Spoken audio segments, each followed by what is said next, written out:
Olá, tudo bom? Bom, no último vídeo eu postei a respeito da primeira tópica da psicanálise de Freud, que é falar um pouco a respeito do inconsciente, o consciente e o pré-consciente. Nesse vídeo eu vou falar sobre a segunda tópica, tá bom? Então, vamos nessa, que eu vou fazer um resumão aí, uma sintetização dos principais componentes, tá bom? Bom, a segunda tópica do Freud, na verdade, foi não diria uma reformulação, mas foi uma continuação de como ele tentou explicar o funcionamento psíquico e a formação da personalidade.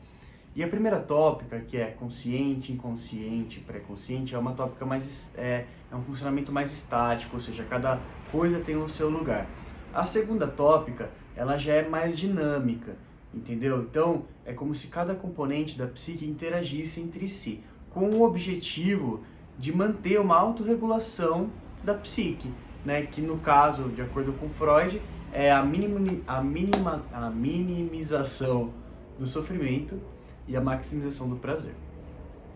E quais são os componentes que estruturam, que garantem essa homeostase? É de acordo com o Freud, o id, o ego e o superego, tá? Então vamos falar sobre os três, um de cada vez. Ok? Bom, essas informações eu tô falando a respeito dos meus estudos pessoais de livros e também de vídeos que eu assisti. Por sinal, tem um canal muito bom no YouTube que fala de psicanálise, que é Psicanálise em Humanês, Lucas alguma coisa. Eu achei muito didático os vídeos dele, sabe? Então tô fazendo aí essa indicação aí, né? Porque ele é um psicanalista, sim, e muito bem instruído. E assim, o id, o que acontece? A primeira estrutura da personalidade é o id. Então, quando o ser humano nasce, a gente pode falar que ele não é bem assim, entre aspas, uma pessoa, um indivíduo, né? Ele é como se fosse um filhote de Homo sapiens. Ele é um animal, né? O bebezinho, nas primeiras semanas de vida, é um animalzinho. Ele herda tudo aquilo que a gente carrega da nossa espécie, né? Que é o Homo sapiens. E na nossa espécie, a gente tem essa questão, que uma criança ela precisa para se manter viva, né? Então, a criança, ela possui impulsos, é uma coisa herdada, primitiva, que é aquilo que Freud denomina como impulsos de vida e impulsos de morte. Mas também, dentro de impulsos de vida, tem os impulsos de autorregulação e os impulsos sexuais. Basicamente são energias que vêm da nossa genética, que nos impelem, que nos levam em direção a alguma coisa de forma inconsciente. Então o id, ele pertence a essa região da psique que é o inconsciente da primeira tópica. E no caso, para que serve? Para você garantir essa sobrevivência, de você fazer a manutenção da espécie. Então, por isso, o id, ele está muito relacionado à versão mais primitiva da mente, né? Que, como eu disse, é aquilo que a gente herda dos nossos antepassados. E se a gente for fazer uma tradução do latim, id representa isso. Por que isso? Porque ele vai no caminho oposto ao eu, que no caso é o ego, que eu vou falar daqui a pouco. Porque ainda não tem uma formação de uma identidade. Ainda não é uma identidade, é uma coisa. Então, de forma geral, esse local da psique que continua primitivo pelo resto da vida, ele é desorganizado, né, caótico, ele não tem forma, ele é uma herança, né, dos nossos antepassados, e ele é constantemente movido pela busca do prazer, né? Então o id, como ele é uma coisa incontrolável, eles falam que é como uma criança mimada, assim, ele quer o tempo todo a satisfação dos seus desejos. E por isso a gente fala que o id, ele é movido pelo princípio do prazer. E ele não tem limites, entende? Então o que acontece? Essa região da psique que é bem primitiva, conforme a criança vai interagindo com o mundo, vai formando, ao redor do id, que é como se fosse, vamos lá, colocar como se fosse uma esfera. Ao redor vai colocando, vai surgindo uma casca, uma camada.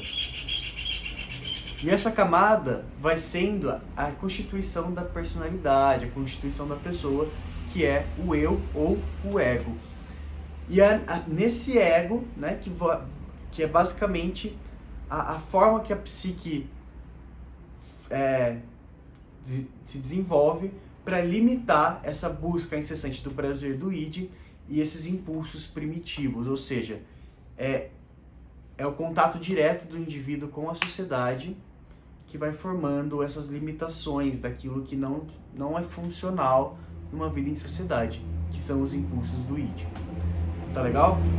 Bom, vamos então dando continuidade aqui, agora para falar um pouco sobre o ego. Como eu disse, o id sendo primitivo, com o contato que ele vai tendo com o mundo e o mundo tendo suas limitações, ao redor do id vai se formando uma camada, e é aquilo que a gente chama de ego. O ego, então, basicamente, ele vem como uma forma da psique se adaptar à realidade. E por isso que a gente fala que o ego é movido pelo princípio da realidade. Então, de novo, como o id não consegue satisfazer todos os seus impulsos, satisfazer todos os seus desejos, o ego começa a surgir ao seu redor para adaptar a criança no mundo. Entendeu? Então essa é a primeira coisa importante para entender sobre o ego. Agora, uma coisa muito interessante que a gente pode entender a respeito do ego é assim, o id, a libido, os impulsos vindo do id nos levam em direção ao prazer e principalmente ao contato com as primeiras pessoas da nossa vida, sejam nossos pais, nossos irmãos, nossos amiguinhos. E esse impulso, esse ir em direção a essas pessoas, o que vai fazendo? Vai fazendo com que o indivíduo, o bebê, comece a se apropriar das características dessas pessoas, entendeu? Então a criança, ela começa a se apropriar de algumas características da mãe, de algumas características do pai, de algumas características do irmão. E essa é uma forma em que o ego começa a se constituir também, entende? Então, o ego, que no caso é uma tradução para eu, ele começa a ser fortalecido e começa a ser constituído a partir da interação com o outro. Então tem até aquela ideia de que, tipo, se você quer saber quem você veja as pessoas que estão ao seu redor. Tipo, na relação da constituição da identidade, nos primeiros momentos da vida, isso é muito verdadeiro, sabe? Então, outra coisa para se compreender, o ego ele é constituído pela interação que o indivíduo, que o bebê tem com as pessoas e com o mundo ao seu redor, tá bom?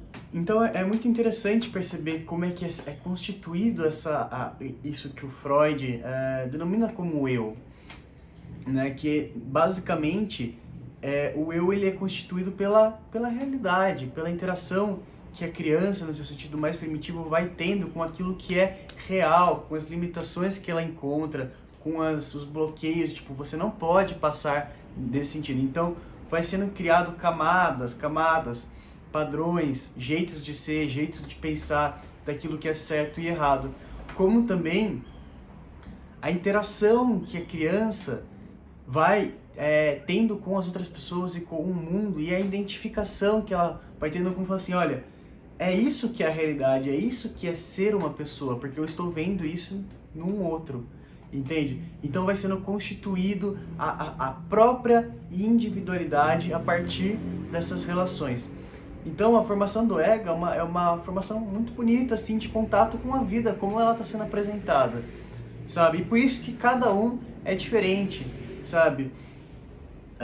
Porque cada vida é única, cada subjetividade é única, sabe? Então é por isso que a psicanálise não tem o intuito de fazer ciência, como por exemplo outras teorias da psicologia, porque a constituição do indivíduo é única, por conta das suas relações com o mundo e as limitações que cada pessoa encontra em seus momentos da vida, tá? Agora, vamos falar sobre o superego. Então, como eu disse, o ego, ele basicamente é formado como uma forma de adaptar, né, ao indivíduo, ao meio, à realidade, como também ele é constituído a partir dos impulsos do id na relação com as pessoas. E essa relação com as pessoas vai constituindo a personalidade. Então, quem nós somos é uma somatória das nossas relações com o outro. Acontece que dentro dessas relações existem algumas relações que são mais importantes e especiais, que são a relação com os nossos pais, ou melhor, a nossa relação com as pessoas que primeiramente nos educaram na vida, né? As primeiras pessoas de influência, geralmente são nossos pais. E o que acontece são os nossos pais que nos educam daquilo que é certo, daquilo que é errado, ou seja, nos dão os principais conhecimentos de como se adaptar de melhor forma à vida. Essas relações, que são constituintes do ego, elas tomam um local especial dentro do próprio ego, que é o superego. Então o superego não está separado do ego, o superego pertence ao ego.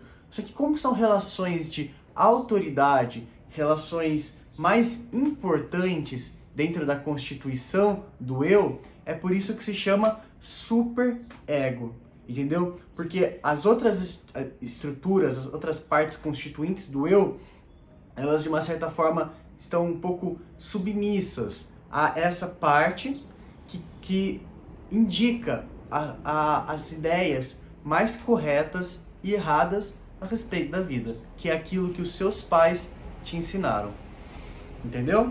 E uma coisa muito interessante a respeito do superego é que ele é carregado daquilo que a gente chama de transgeneracionalidade. Essa palavra difícil, basicamente, ela quer dizer que assim, essa parte do ego, que são as constituições morais, o certo e errado, que vem dos seus pais, na verdade, os seus pais pegaram dos seus avós, que pegaram dos seus bisavós.